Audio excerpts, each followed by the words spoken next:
Bienvenue chers téléspectateurs sur Africa 24, nouvelle interview de Mariama Kotondi. Bienvenue chers téléspectateurs et bienvenue à vous également, Madame Kotondi. Merci Marie-Ange. Alors vous œuvrez dans le domaine de l'artisanat au Niger, il vous passionne, vous avez d'ailleurs cette galerie que vous venez de nommer, mais est-il assez promu ce secteur-là au Niger?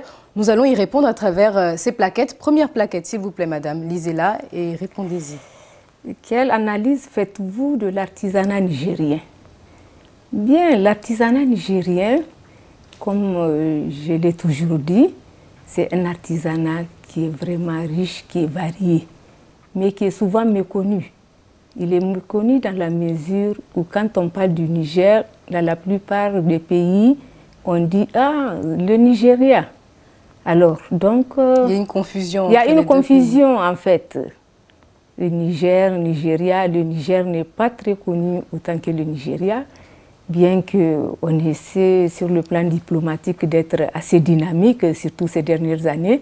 On a une diplomatie très offensive, donc qui essaie de faire connaître le Niger à travers le monde.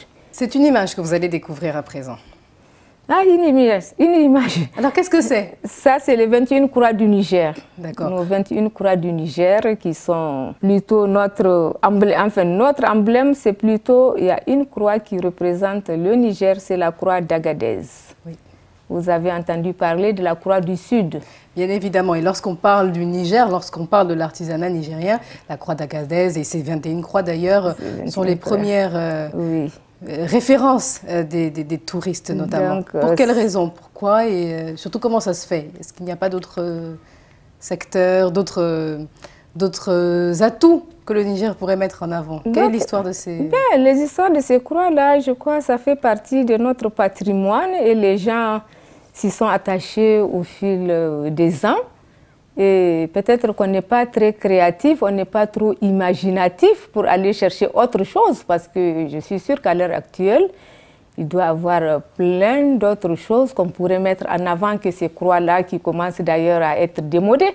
Mais vous-même, vous les mettez en avant, c'est qu'il y a encore matière à exploiter. On les met en avant parce que, comme je vous ai dit, c'est devenu presque le symbole du Niger. Ces croix-là sont devenues le symbole du Niger. Peut-être leur beauté, leur originalité en tout cas elles sont aimées démarquent. À travers le monde tout autant que notre fameux kilichi. Je ne sais pas si vous Bien avez évidemment. mangé le kilichi depuis que vous êtes là. C'est la viande séchée, voilà, agrémentée souvent de piment ou d'autres épices.